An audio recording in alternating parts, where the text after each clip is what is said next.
Hi everyone, it's Justine here from Wanderers of the World. Thanks so much for joining me. So I thought it would be fun in this video to give you a glimpse into our travel planning process.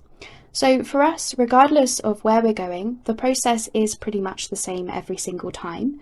And so I thought it would be fun to show you how we go about planning our trips. And as an example for today, we're actually going to use our upcoming trip as an example. So that is Madeira. We're going to be spending a week in Madeira very soon. I have actually been there many times in the past, but I'm actually taking my husband there for the first time this year. So, I have to sit down and do this process anyway to figure out what we're going to do and see whilst we're there. And so I thought I would just record my screen, and hopefully this will give you some, useful information or some tips or just some insights into how we go about doing things. So the first step that we're going to do is we actually use a feature called Google My Maps. Now this is slightly different from the standard Google Maps feature that we're used to using for, say, driving directions, or when you're in a place you want to see if there's like a restaurant or a grocery shop nearby. Now the Google My Maps feature is slightly different, where it actually allows you to create your very own tailored map that is just for you. It's private to you. You can share it with your friends and family, and you can also share it on websites if you find that it might be useful to other people. But the idea is that you're able to create your very own little map of where you're going. So the first step is we want to go searching for Google My Maps. And from here, we're going to say create a new map. As you can see, I use this feature a lot. So we're going to create our new map. Click create there. Okay, now we want to give it a title. So in my case, I'm going to call it 7-day Madeira itinerary. Very sorry if my typing is very loud.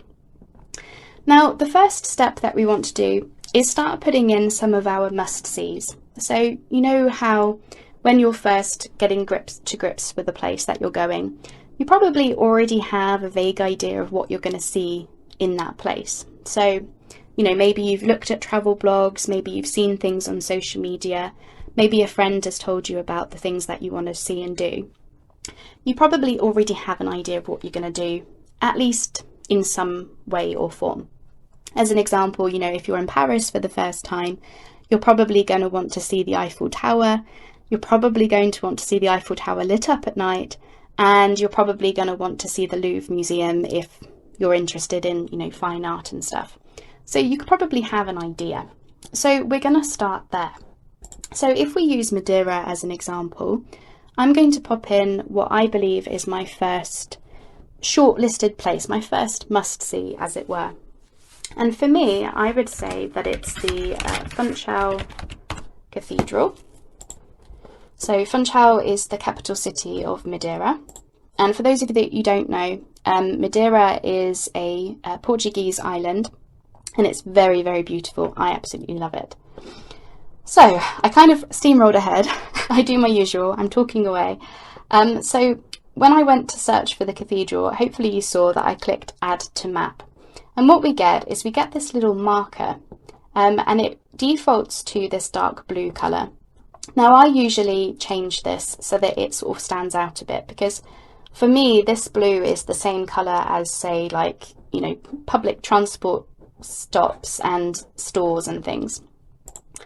So I also usually put it as a star icon, so you can change icons here.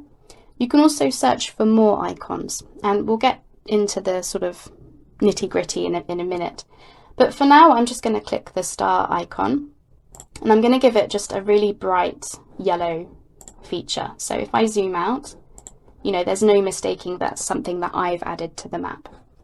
Now, as you can see here, I've added the Funchal Cathedral, and it's come through as something called an untitled layer. So we're just going to click into that title, and I'm going to call it Must-Sees. And what you can see there is then everything that we add into this layer is going to come through as a list.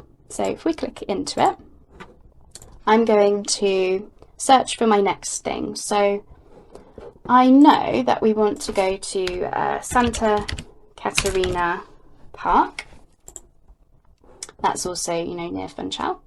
So I'm going to say add to map, and then I'm going to do the exact same thing, give it a star and give it a yellow icon. And you can see there we start getting this nice little list. So I'll just add another one.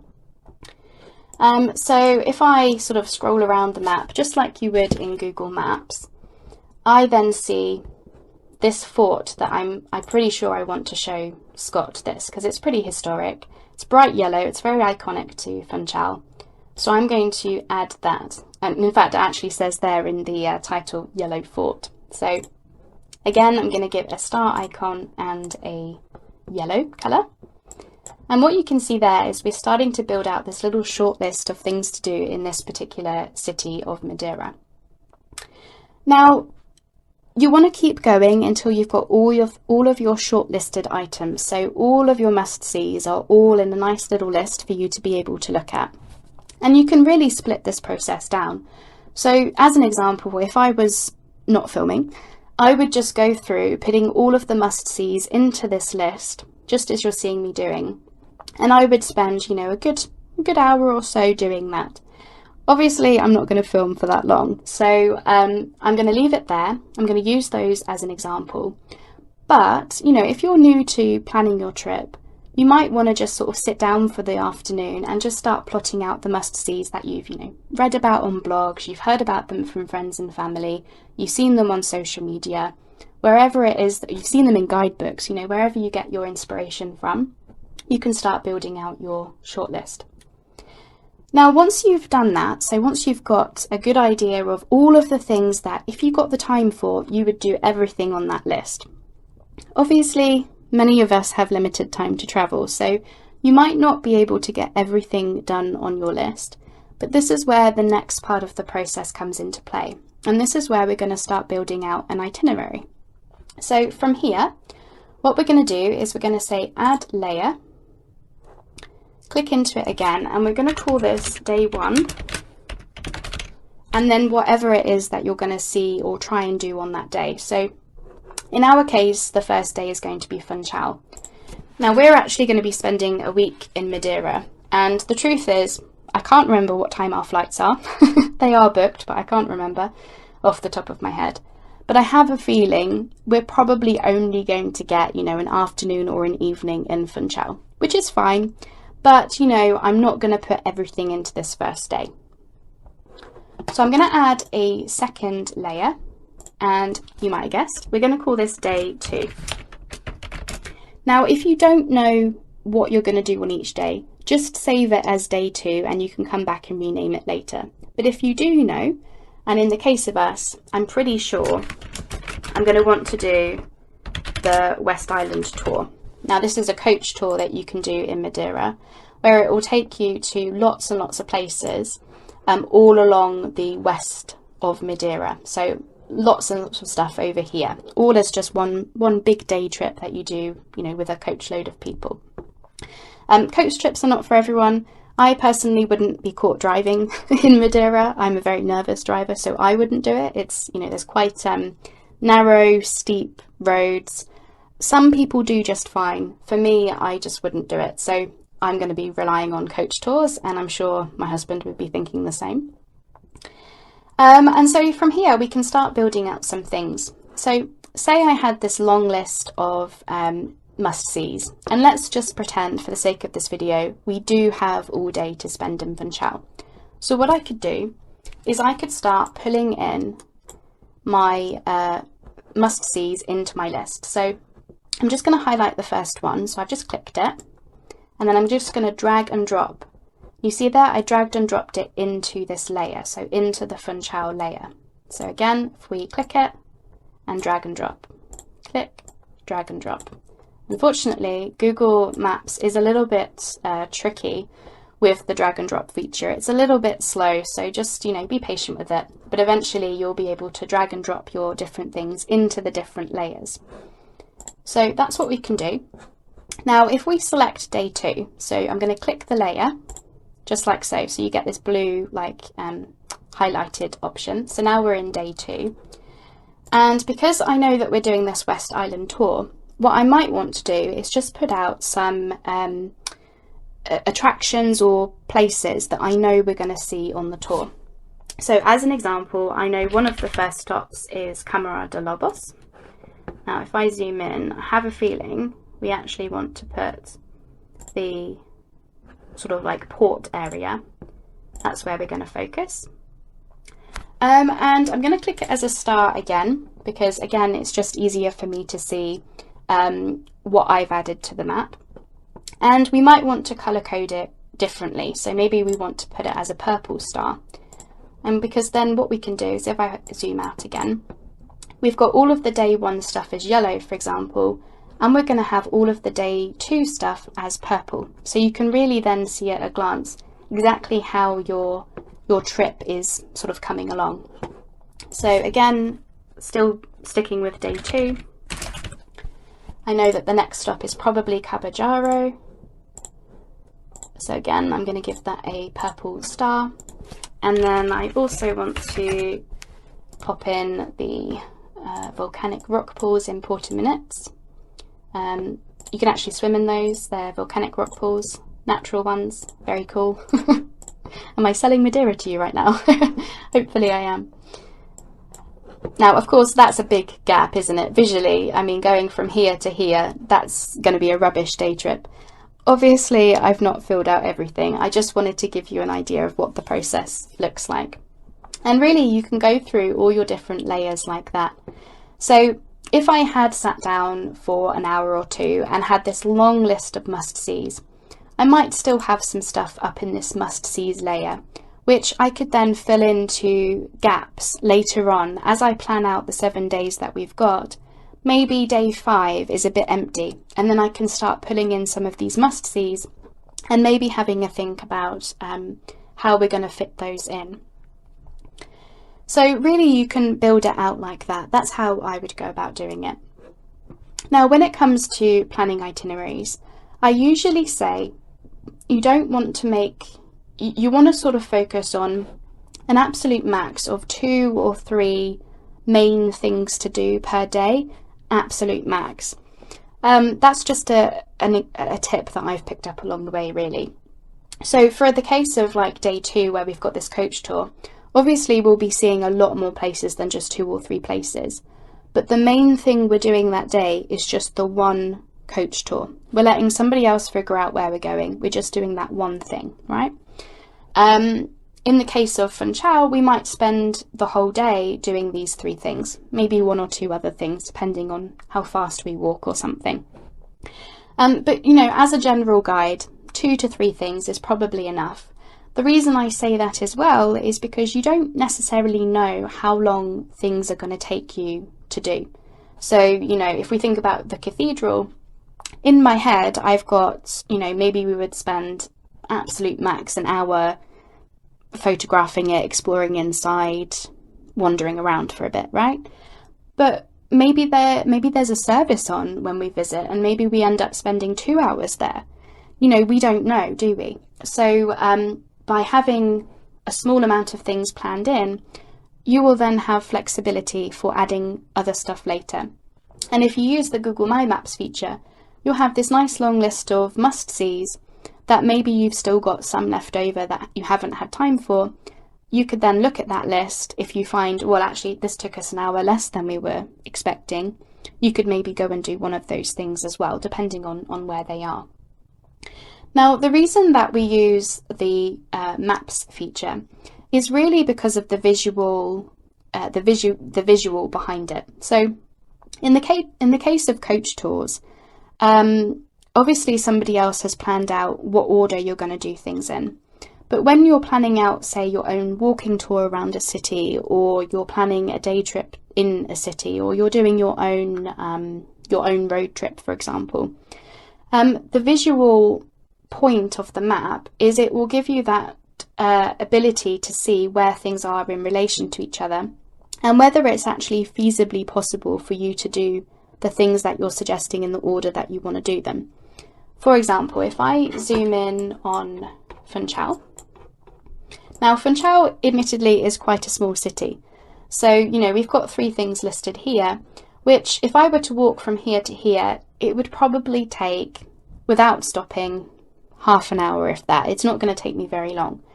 But if this was a big city, say Rome, for example, is much bigger than Funchal, this point to this point would be like an hour or 2 of walking, which is going to tire me out, surely. So you can see there the visual between it. Now, if you're new to a place, you don't necessarily know how far apart these things are. So you might be thinking, well, that's all well and good, but how do I know this is half an hour rather than, say, 2 hours? And that's what we're going to use this other feature for, which is you can actually set directions within your own map. So if we come here, we can highlight this little arrow, and this allows us to add directions. And this creates another layer on the Google map. And we're going to select driving and we're going to select walking because we're just going to see, you know, how long would it take us to do these things, for example. So point A, I know that we're going to start at Santa Catarina Park because we're staying on the west side, so that will be the first thing that we do. So as you can see, it comes up. You can add extra stops as well, so maybe you're going to this restaurant first or something, but in my case I know that I'm going to select the first point on my map. And the next point was the cathedral, wasn't it? So we can select that, and finally was the fort. So what Google will try and do is plot out some walking directions that you can follow for those points that you've suggested. Now, you can amend this. Google Maps doesn't always give you the best directions. They do try. They try very hard, but sometimes you might want to amend it. So you can just drag the line if it will let me, hopefully. Oh, it's not doing it. Why not? Now normally you can drag the line, but it's not letting me for some very strange reason. Let me just see. Yeah, it's not. It's just dragging the map. Normally a little point would come up along here where you could drag the line down, but it might be that these are the only walking directions. Maybe that's what Google is trying to tell me. But if you highlight over this and it gives you a little circle that you can drag, then you can drag the line down and change the directions if you need to. Now, admittedly, Scott and I are a little bit lazy, so we usually do just follow the directions Google has given us, because sometimes you can end up in some, you know, weird alleyways or something. So we usually do follow this, but the option is there if you do want to drag it, if it will let you. As I say, for some reason it's not letting me today, so strange one. But yeah, as you say, you can see the walking directions. And if we click the 3 dots, we can also get the step-by-step directions, and it will actually tell us how long that walk for these 3 points is going to be and how far it is in kilometers. It'll also give you some directions in case you want to make a copy of this or something. But the main point is that you can then see, well, that's actually a doable walk. That's only half an hour. That's not, say, 2 hours, for example. So that's what we would use there. Now, if I zoom out again, so we've got our day 1 as yellow and our day 2 as purple. But as you can see, the alphabet letters that we've added for the walking directions, they actually cover up your nice pretty colour coding. So what we can do is we can toggle this tick off, and that will just hide the directions until we're ready to use them. So you can just toggle them off and toggle them on and off like that.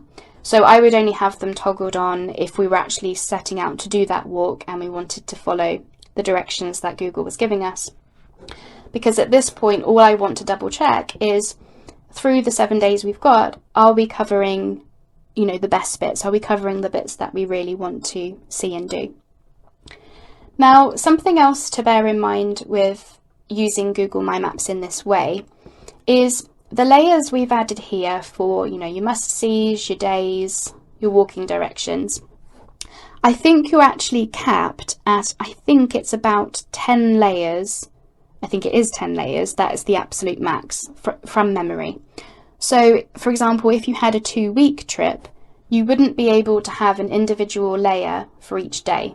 What you would have to do is have more, you know, day 2 to 3, day 3 to 4, day 5 to 6, sorry, all the way down like that. So that would give you less layers. So you might have to do a little bit of fudging around with that, but you know, the option is there. Now, something else that you might want to sort of take note of is you can share this with your friends and family. So if there's 2 of you traveling together, you might want to, you know, both have access to the map. So for that, you would come to the share icon, and you can just say anyone with this link can view, and then you can just share them with this link that we've got down here. If you want people to be able to find this map typing into Google 7-day Madeira itinerary map, for example, you would toggle this, but that's if you really want it to be public. If you just want to share it either with, you know, a friend or family or in a Facebook group or something, I would just toggle that first one and send them the link. What you can also do is print the map. So if we do the 3 buttons there and say print map. Now for some reason it always defaults to US letter size, so I'm going to have to change it to A4, and I'm going to say landscape and PDF, and I'll just show you how that looks. Now, as you can see, the map itself is not the best. It is really just a map of the island, but at least then you can sort of have a bit of a visual over where towns and cities are in relation to each other from a distance. But you can also then see what your itinerary looks like down the side. So you could maybe, you know, if you had all of this printed out, you could then follow that, you know, to a T. So that is an option. It's not the best. I don't use this feature, but it is there if you want to use it. Now, I talked about, obviously we've got the color-coded stars. That's how I usually use the feature. But if you do also want to record where the airports are, maybe you even want to put in your departure times, that kind of thing, you can do that. So I'm just going to pretend that this is the airport. What we can do is we can click Style, and currently you've got all of these colours at the top, and these are the sort of most popular icons that people use. But I can't see a plane in there.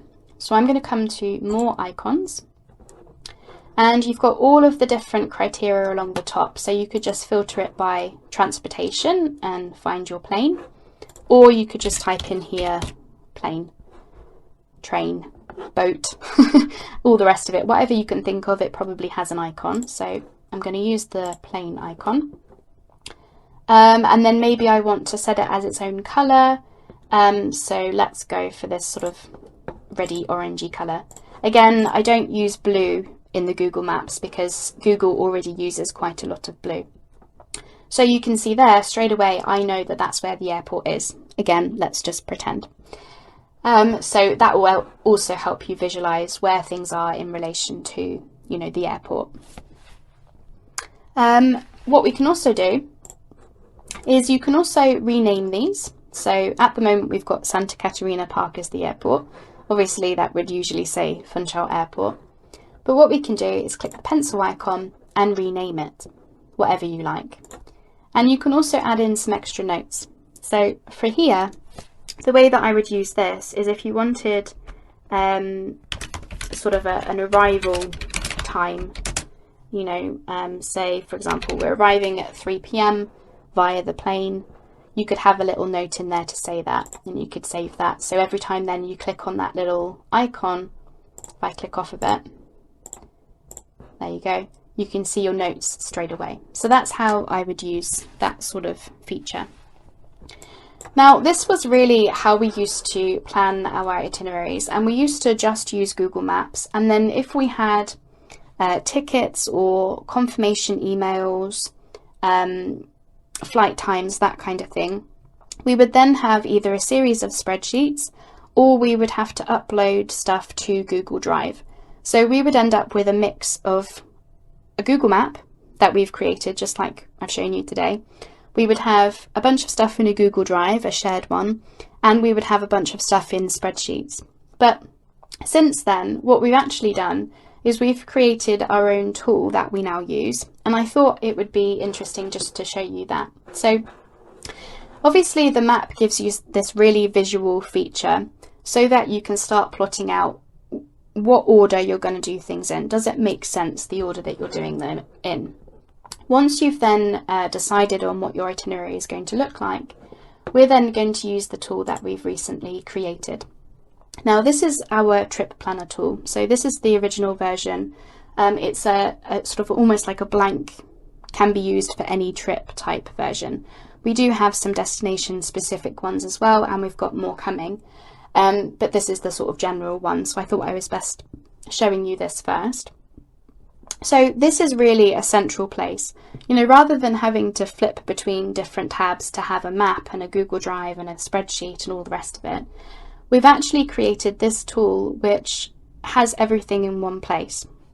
So for example, we've got trip checklists, budget trackers, packing lists, and then we've got the itinerary tabs. So in this case, 7 days in Madeira, I could then start filling out my information. So I used the map to help me have an idea of visually what makes sense to do in what order. Can I do those two cities together in one day? Are they near each other? That kind of thing. Once then you've got your confirmed itinerary, you can then use this tool to start plotting in your information. So for example, day 1 would be Funchal. I could put start dates and end times if it was like a coach tour. I could put in top things to do, things I don't want to miss, extra information notes, upload a photo, say how much the tour's costing me, that kind of thing. There's lots of information that you can put in here. And then of course I mentioned about having the Google Drive for your tickets and confirmations. Well, we've got it in this tool as well, so you can keep track of whether you've booked things, and there's an attachment field which allows you to upload PDFs and images, screenshots of your booking confirmations, PDFs of your tickets. So if you ever lose an email or you lose a piece of paper, you'd have it all within here as well. So I would encourage you to have a look at this if you think it's something that's going to be useful. But of course I'm hoping that by showing you the Google My Maps feature, there are ways that you can do it even if you don't have one of our tools. So some final tips then.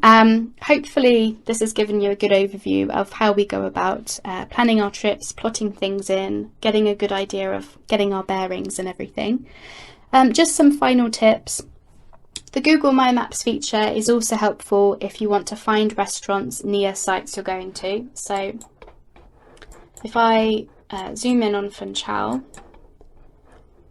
I know that we're going to be at the cathedral at some point. Maybe I then want to find some cafes or restaurants, and you can see what review rating they've got. You can go to their websites, you can get addresses, and you can also view them in Google Maps if you want to see what people have actually said about them. So you can use that feature as well. And also I would use this to, if we're at the cathedral, is there something else we could be doing nearby? So let's say, for example, I see this Blandy's Wine Lodge. It says here about Madeira wine tastings and tours, tours of their brewery. So I might want to start adding that. So, we can add that in and have that as a shortlisted item, so that if we find that we've got extra time, we can then start doing some of these other things as well. I've said about the 2 to 3 things per day. That's really just a general guide, it helps you be flexible. And that's really the last tip, is being flexible with it. The idea of the itinerary process is it's allowing you to build out what you want to see, an ideal order that you're going to do things in, so that you're not, toing and froing, you're not going back on yourself, you're not spending so long getting from A to B that you're missing out on seeing things. But at the end of the day, at this point, it is just a plan of an itinerary. Things may have to change on the day, as we know. You may have to be a bit more flexible with things. Some things take longer, some things take less time. But I'm really hoping that this has given you a good overview of how we go about planning our trips. I hope it's given you some good tips, and I would just encourage you to, have a play around with these tools, really get your head around how you could go about using them. And of course, we're all different, so you might find some really interesting use cases for these things and some different ways that you might want to change things up. But I'm hoping that's given you a good starting point. I hope that it's been helpful, and thanks so much for watching. As always, if you've got any questions, if anything I've said isn't clear, you've got follow-up questions, anything like that, I'm just an email away, so please do email me, let me know, and I'll always do my best to help you.